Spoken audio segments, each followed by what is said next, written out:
बार जोर से घोष के साथ शुरू करते हैं। भारत माता की जय, भारत माता की जय। बहुत ही सम्माननीय हमारे इस पंजाब हरियाणा के राज्यपाल जो आज के इस सत्र के हमारे मुख्य अतिथि भी हैं, माननीय बंडारू दत्तात्रेय जी। आप लोगों में से कितने जानते हैं नहीं, लेकिन मैं उनको काफी समय से जानता हूं। संपूर्ण जीवन जिनका सामाजिक जीवन है, बहुत शुद्ध और पवित्र जीवन है, और अपने जीवन से जिन्होंने सैकड़ों हजारों कार्यकर्ताओं को अनुप्राणित किया है। मैं पीछे कुरुक्षेत्र विश्वविद्यालय के कार्यक्रम में था, तो मुझे कई बार लोग कहते हैं कि स्किलिंग पर, एंटरप्रेन्योरशिप पर, एम्प्लॉयमेंट पर सतीश जी आप एक्सपर्ट हैं। पर उस दिन मेरे को लगा कि नहीं, मैं तो कुछ भी अभी हूं नहीं, जो भी एक्सपर्ट हमारे अपने राज्यपाल महोदय हैं। ऐसे आज के इस सत्र के मुख्य अतिथि माननीय बंडारू दत्तात्रेय जी, श्री डी रामकृष्ण राव जी जो अभी अभी यहाँ पर विषय रखे गए, हमारे विद्या भारती अखिल भारतीय संस्थान के आप अखिल भारतीय अध्यक्ष हैं। माननीय कश्मीरी लाल जी जो स्वदेशी जागरण मंच के अखिल भारतीय संगठक हैं, सामने उपस्थित हैं। श्रीमान रघुनंदन जी जो हमारे संगठन मंत्री हैं विद्या भारती उच्च शिक्षा संस्थान के। श्रीमान विजय कुमार नड्डा जी क्षेत्र संगठन मंत्री हैं, इस सारी शिक्षा कुंभ के वो आयोजक भी हैं। ठीक है, आगे तो सुदेश, डॉक्टर सुदेश भी लगे होंगे, बाकी जो भी कर रहे होंगे, लेकिन प्रमुख रूप से उन्होंने वोट दिया। और एक बड़ी अच्छी बात है कि प्रोफेसर विनोद कनौजिया जी जो डायरेक्टर हैं इस NIT के इस वो शिक्षा कुंभ के आयोजक है, अधिष्ठाता कहेंगे, क्या कहेंगे इसको, हाँ, जिन्होंने सारा इसको सफल बनाने में बेसिक वो बनाया। होस्ट हमारे श्री अमित शर्मा जी जो दैनिक जागरण के मुख्य संपादक हैं, यहाँ हमारे निमंत्रण पर आए हैं, आपका अभिनंदन है। श्रीमान नितेश सिंह जी, डॉक्टर सुदेश जी का नाम पहले आएगा, और बाकी बहुत से लोगों का नाम नहीं लेना संभव है समय कान से, लेकिन उतनी सम्मानीय बड़ी मात्रा में यहाँ पर शिक्षाविद आए हैं। वाइस चांसलर आए हैं, अनेक प्रिंसिपल्स आए हैं, अध्यापक जन तो नहीं हैं, और सबसे बड़ी बात है बड़ी संख्या में आज विद्यार्थी भी बैठे हैं। क्यों भाई, ठीक ठाक है? एक छोटा सा वो आपसे पहले तो ये वो कि whether I should talk in Punjabi और हिंदी, अंग्रेजी तो कर रही है क्योंकि स्वदेशी के बंदे हैं जैसी। ये चलेगा भाई, हिंदी पंजाबी, अच्छा ठीक है, चलो पंजाबी भी चल सकती है। देखना हम इस सब करने की कोशिश करांगे। बंदा पंजाब का ही नाम है भाई, लेकिन थोड़ी वो है कि जो मंच के ऊपर बैठे हैं ना, उन्होंने पंजाबी शायद बहुत नहीं होनी, इस करके फिर एक तरफा रह जाना। तो मेरे ऐसा तो कोई नहीं होना जिन्होंने हिंदी समझ नहीं आती अपनी, है कोई? है क्या भैया?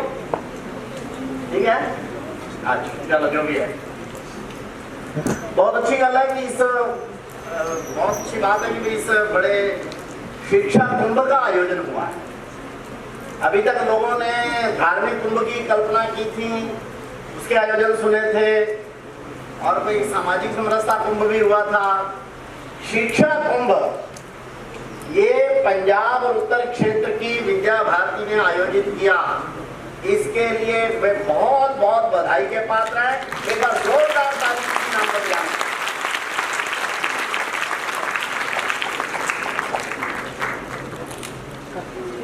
और इसकी जरूरत भी बहुत है। हालांकि कुंभ के लिए जितनी आवश्यक ऑडियंस चाहिए और जितना NIT का हमारा परिसर है उस हिसाब से ना कम है, लेकिन क्योंकि ये पहला है इसलिए सुदेशी को इसके लिए तो अलाउ करते हैं।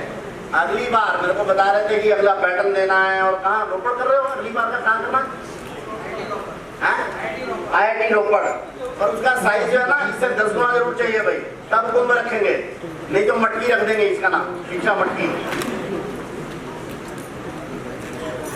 जो भी हो, एक बहुत अच्छे शिक्षा के डिफरेंट डायमेंशंस के ऊपर, और विद्यार्थियों ने, अध्यापकों ने, प्राध्यापकों ने, प्रिंसिपल्स, वाइस चांसलर, बाकी शिक्षाविदों ने मिलकर 3 दिन तक चिंतन करना चाहिए। ये कल्पना ही अपने आप में अति उत्तम है। और जितना मैंने देखा सुना है, जितना मुझे विजय जी या बाकी लोगों ने बताया किया है, कल यहाँ अनुराग ठाकुर जी आए हमारे खेल मंत्री वहां के केंद्रीय, और कल तक ये सब चलने वाला है।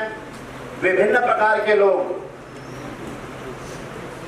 विभिन्न प्रकार के शिक्षाविद भी और जिनका समाज जीवन में, राजनीतिक जीवन में बड़ा स्थान है, वे लोग इस सत्र पे आने वाले हैं। जो इस सत्र का विषय है skill entrepreneurship startup in education, ये बड़ा सामयिक विषय है, बिल्कुल टाइमली विषय है।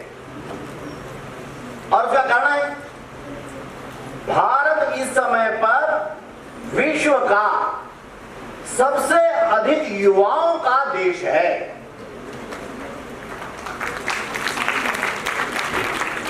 और कितने, जो national youth policy of India Bharat की है उसके अनुसार कोर यूथ कहते हैं 15 to 29 एज ग्रुप में।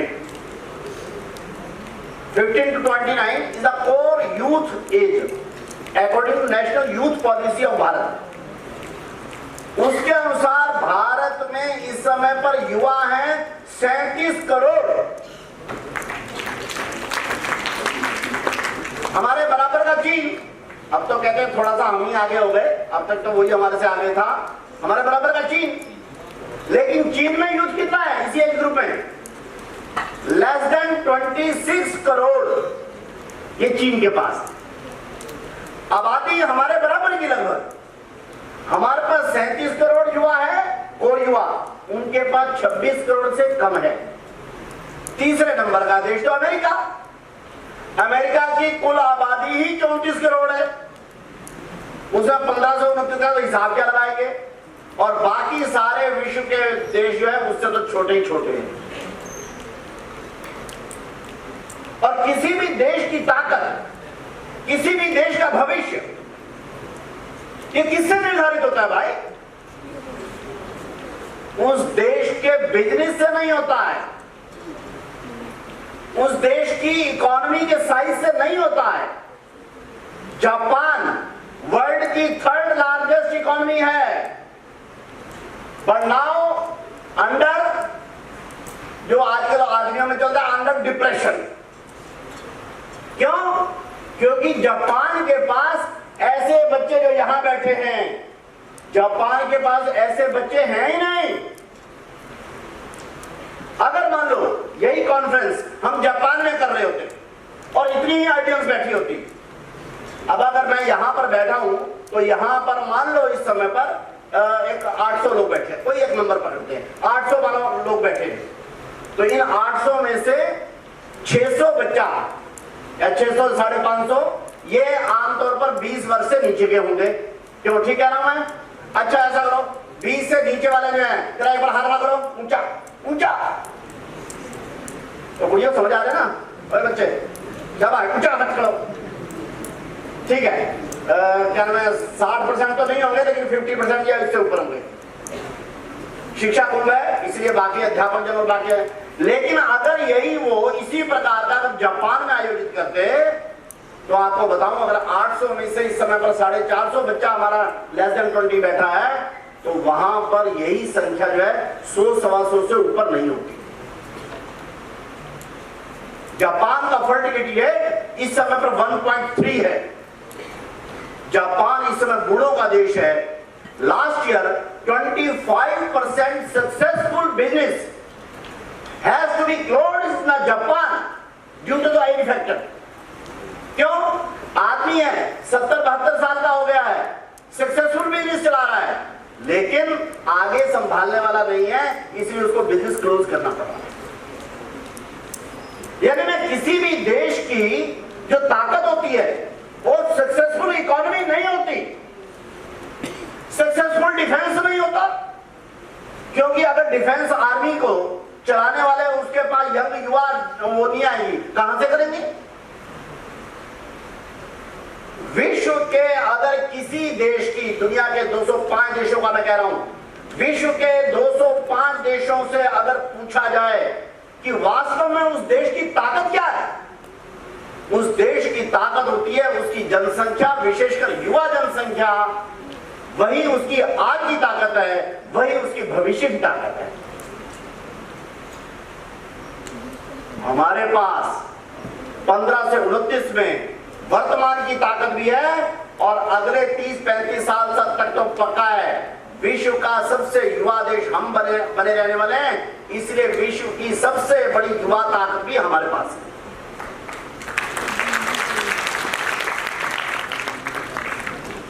थोड़ा सा TFR भारत का भी कमाना शुरू हुआ है, लेकिन उसको ठीक करेंगे। एंटरप्रेन्योरल माइंड, एंटरप्रेन्योरशिप, ये उन लोगों के पास नहीं है।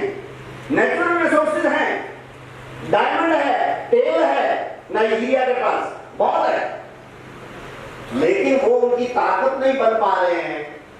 क्यों? युवा आबादी होना पहली बात है, लेकिन ये युवा आबादी स्किल्ड होनी चाहिए, एजुकेटेड होनी चाहिए, एंटरप्रेन्योरल माइंडसेट वाली होनी चाहिए। होगी, माइक्रोसॉफ्ट होगी, एडोब होगी, जो भी होगी। अब उनके एक सीईओ का नाम नहीं बोल रहा हूं।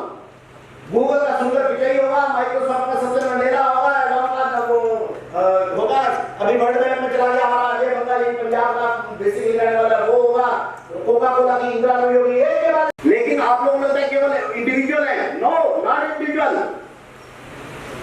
गूगल के एम्प्लॉय सेट में अमेरिका में भारतीय जो लड़के लड़के हैं 22% है अमेरिका में। वर्ल्ड ओवर छोड़ दीजिए, वर्ल्ड ओवर परसेंटेज ज्यादा है।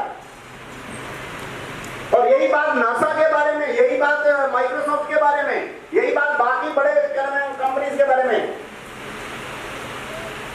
भारतीय 1%, लेकिन अगर उनकी रजिस्टर्ड मेडिकल प्रैक्टिशनर डॉक्टर्स की लिस्ट उठाकर देखेंगे 19% अमेरिका की डॉक्टर्स की लिस्ट में हम भारतीय हैं। ये मैं इसलिए बता रहा हूं कि हमारा युवा पॉपुलेशन है, this is one thing, but we are the best DNA of the world. Skilling में नंबर जो तथाकथित स्किलिंग का वो है, जो उन्होंने पैरामीटर्स लगाए हैं, उसमें भारत का स्किलिंग रेट बहुत डाउन है, वी एग्री। लेकिन चाहे वो नॉन एग्रीकल्चर सेक्टर में सीखता है, चाहे वो बाकी छोटे कामों में सीखता है, कैसा नहीं सीखता है। यूरोप में, चाइना में, अमेरिका में, ऑस्ट्रेलिया में नहीं है ऐसी व्यवस्था। जो अगर हमने ठीक ढंग की मैपिंग कर दी तो मैं पूरे विश्वास के साथ कहता हूं, अगर हमारे फैमिली सिस्टम से जो हम स्किलिंग देते हैं अपने बच्चों को, उसकी मैपिंग कर ली, उसको कैलकुलेट कर लिया, तो पक्का बता, यंग है, हम एजुकेटेड हैं, स्किल्ड हैं, एंटरप्रेन्योर माइंड के। ठीक है, जब समय देश आजाद हुआ था, हमारा एनरोलमेंट इन एजुकेशन ये बहुत लो था, आई थिंक लेस देन 20% था। लिटरेसी रेट भी हमारा 21-22% के आसपास था। बट आज हमारा लिटरेसी रेट, ये हायर एजुकेशन में ग्रोस एनरोलमेंट रेट ये 28% क्रॉस कर गया है। अभी आने वाले आई थिंक 28 के आसपास होगा, उनका आपकी ठीक फिगर होगी मेरे पास, है ना, 27। इसलिए जो यहाँ बैठे हो ना, जरा ध्यान कर लो भाई, शेर के पुत्र हो, जरा उसी हिसाब में तैयारी करना। प्रॉब्लम ये है, प्रॉब्लम है ये शेर के लड़के लड़कियां, अंग्रेजियों ने 150, 200, 250 साल तक इनको पढ़ाया, तुम शेर नहीं, तुम बकरी हो, तुम जो कुछ तो भी हो। और इस करके ये मालिकों का देश, ये सक्सेसफुल एंटरप्रेन्योर बेरोजगारी की महामारी से जूझ रहा है। क्यों? लड़का बीटेक किया, नंबर अच्छे हैं, बीकॉम किया है, एवरीथिंग इज फाइन, बट अपने को बेरोजगार की लिस्ट में लिखा है। जरा ध्यान करना बैठो भाई, यहाँ खासकर +2 के लड़के बैठे हो, इसके बाद गड़बड़ी की ना तो फिर चंड पहनी जरा दबा के समझ लेना। पंजाब में तो खासकर, मैं हरियाणा से, तो हरियाणा में भी हाल है, उत्तर प्रदेश में ही हाल है, थोड़ा पश्चिम और दक्षिण में थोड़ा फर्क है। एम्प्लॉयमेंट की परिभाषा हम लोगों ने क्या ओढ़ दी है? एम्प्लॉयमेंट की परिभाषा हमारे लिए दिमाग में बैठ गया केवल एक, वो क्या है? जॉब, नौकरी। और नौकरी भी कौन सी नौकरी? सरकारी नौकरी। बस मुंडा हो जाए सरकारी नौकर तो बस फिर शादी भी कर दे तो फिर सब कुछ ठीक ठाक है। हमें चपड़ासी लग गया हुए। रोजगार की गलत परिभाषा के कारण से भारत के युवा शक्ति ने अपने आप को बेरोजगारी के संकट में डाला हुआ। और ये मैं इमोशनल नहीं कह रहा हूं ना। 5 साल से भारत में पहले national working group and employment बनाकर और इस समय पर स्वावलंबी भारत अभियान के अंतर्गत देश के 32 बड़े ऑर्गेनाइजेशन एम्प्लॉयमेंट पर काम कर रहे हैं। ये उन सब का निष्कर्ष है। हमारा अगर दृष्टिकोण ठीक हो जाए रोजगार के प्रति, भारत आज पूर्ण रोजगारी है। रोजगार दूर नहीं है। साथ इधर कहावत चलती है ना, रब तैथों दूर नहीं, तेरा भी कसूर नहीं, देखने वाली आंख जेड़ी ओदे विच ही नूर है।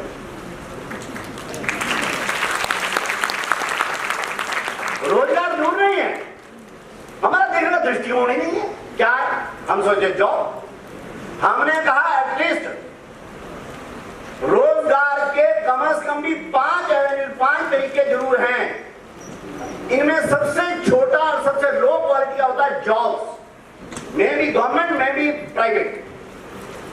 Jobs is the employment, but it is very little and low quality area.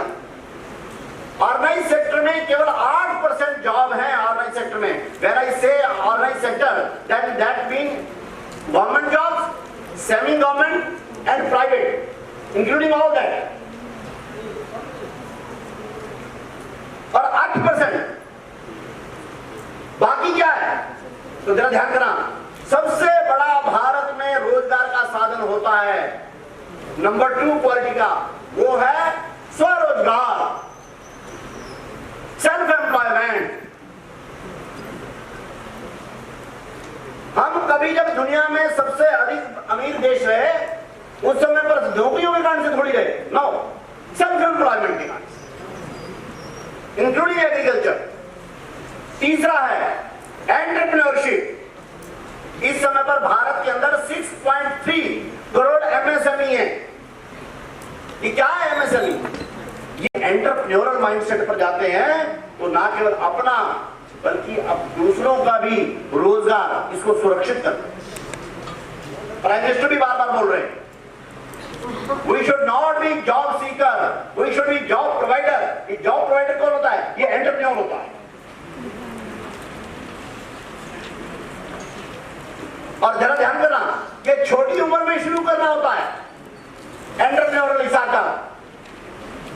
आप कहेंगे कैसा है? हाँ, 1000 से अधिक स्टार्टअप के साथ we are the 3rd largest ecosystem. New idea के साथ, न्यू टेक्नोलॉजी के साथ, नई सॉल्यूशंस के साथ जो प्रक्रिया होती है, it is the superior quality of entrepreneurship, that is startup.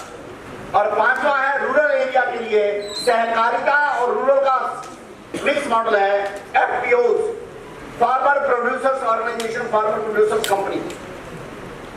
Bharat सरकार ने आग्रह किया कि 10,000 से अधिक जल्दी से जल्दी भारत में एफपीओ होना चाहिए, बाद में इसकी संख्या बढ़ेगी। तो ये 5 प्रकार का रोजगार, job, self employment, entrepreneurship, startup और एफपीओ, अगर हम 5 का हिसाब तब लगाएंगे तो आप देखेंगे आपका जीवन नहीं, आपके गांव के लड़के लड़कियों का जीवन, गांव के नहीं, आपका जिला नहीं, प्रदेश नहीं, सारा देश पूर्ण रोजगार युक्त होने में जरा समय नहीं लगेगा।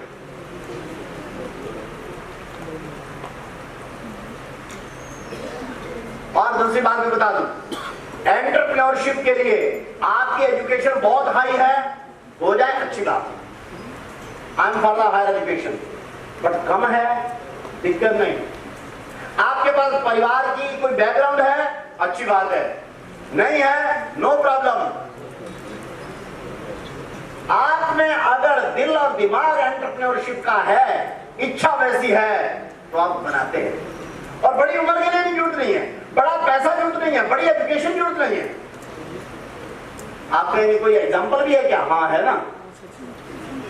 भारत में इंडस्ट्री के भीषण पितामह माने जाते हैं। भारत में इंडस्ट्री का भीषण पितामह किसको माना जाता है? कौन है? भारत का बड़ा उद्योगपति है वो ये अंबानी अडानी का आजकल आए, असली कौन है? टाटा। हम भी जब छोटे थे सुनते थे टाटा बिरला, ये सुनते थे बैठे। टाटा इंडस्ट्री शुरू की जमशेद टाटा ने, लेकिन आप जानते हो जो यहाँ बच्चे बैठे जरा ध्यान करवाओ कि ये बताने वाला हूं उनकी। जमशेद टाटा ने अपना बिजनेस एंटरप्रेन्योरशिप कब शुरू की? पहला काम, चलो बच्चों को बताओ, चलो देखिए टेस्ट हो जाए, साढ़े बच्चे हैं कितने और टीचर का भी टेस्ट हो जाए कितना पढ़ाया। चलो भाई बताओ, जमशेद टाटा ने बिजनेस कब शुरू किया? पहला है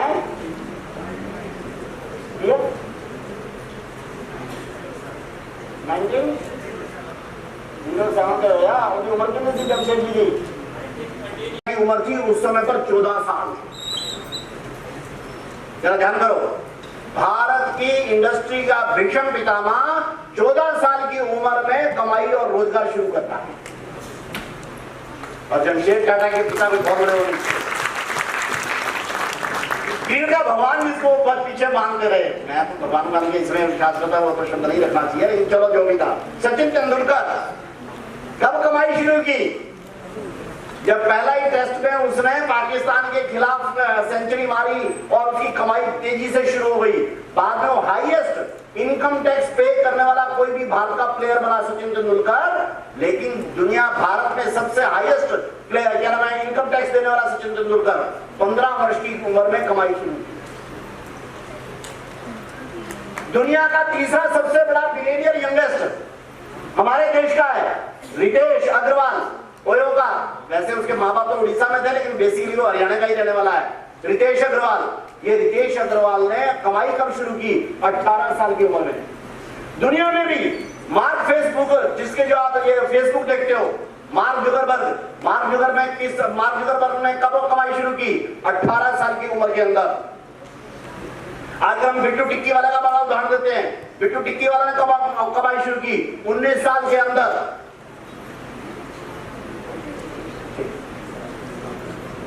तो इसलिए इसको जरा ध्यान रखेंगे, छोटी आयु में बड़ी कमाई करने की हमारी पुरानी परंपरा रही है। एंटरप्रेन्योरशिप ये हमारे उसमें डीएनए में है, इसलिए अगर उसको करते हुए हम जाएंगे तो देखेंगे भारत पूर्ण रोजगार युक्त देश, भारत स्किलिंग में, एंटरप्रेन्योरशिप में, स्टार्टअप में दुनिया का अगुवा देश ये बनने जा रहा है। इस समय पर भी हमारे युवाओं ने कैसा धमाल मचाया है। दुनिया के सारे देश, यूरोप से लेकर अमेरिका तक, चाइना से लेकर रशिया तक, विकास दर जीडीपी जिसको कहते हैं वो नेगेटिव में 0.2, 0.5 ये जा रही है। भारत विश्व की सबसे अधिक गति से विकसित होती अर्थव्यवस्था है 7.2% के साथ।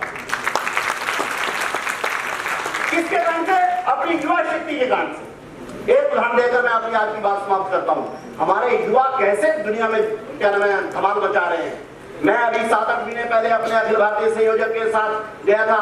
मणिपाल यूनिवर्सिटी के चेयरमैन है जो हमारे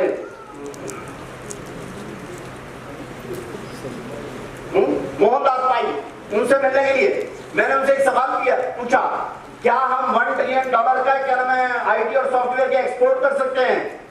तो पहले तो मेरी तरफ देखने लगे, कहने लगे I was not expecting such type of question from a swadeshi प्रचारक।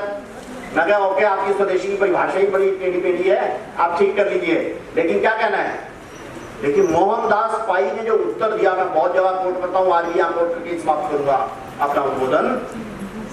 मोहनदास पाई ने कहा, सतीश जी, सऊदी अरेबिया जो दुनिया का सेकंड लार्जेस्ट ऑयल प्रोड्यूसर है, सऊदी अरेबिया में तेल के कुएं, उन्होंने कहा मोहनदास भाई ने, उनको उनके रब ने उनके उसने दिए, अल्लाह ने दिए उनके तेल के कुएं।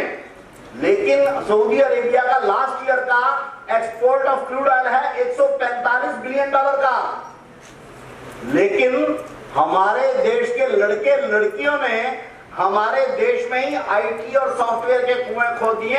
हमारा आईटी और सॉफ्टवेयर का पिछले साल का एक्सपोर्ट है $180 बिलियन का।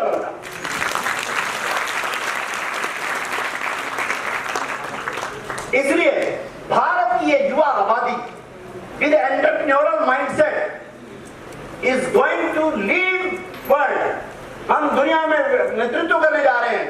दुनिया में चावल उसका 40% एक्सपोर्ट भारत से होता है, कर रहे हैं हमारे युवा लड़के। चावल से लेकर आईटी और सॉफ्टवेयर के एक्सपोर्ट तक में भारत इस समय पर जा रहा है। केवल आवश्यकता है अपने आप को पहचानने की। वर्तमान की एजुकेशन सिस्टम, नई एजुकेशन पद्धति में ये सारी चीजें ऑलरेडी इंक्लूड हैं, लेकिन तब तक, क्योंकि जब तक ये शिक्षा पद्धति हमारी लागू होगी और रिजल्ट आएंगे, तब तक बीच में गैप है।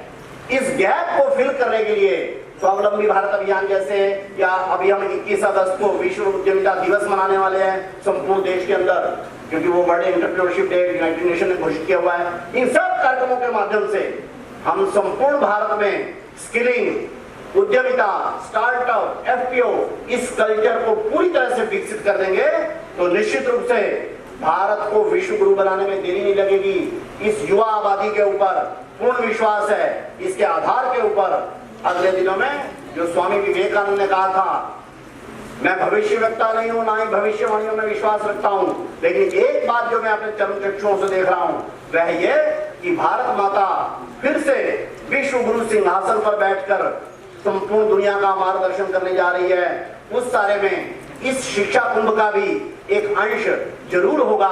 इस विश्वास के साथ हम आगे बढ़े। इस समय पर कहना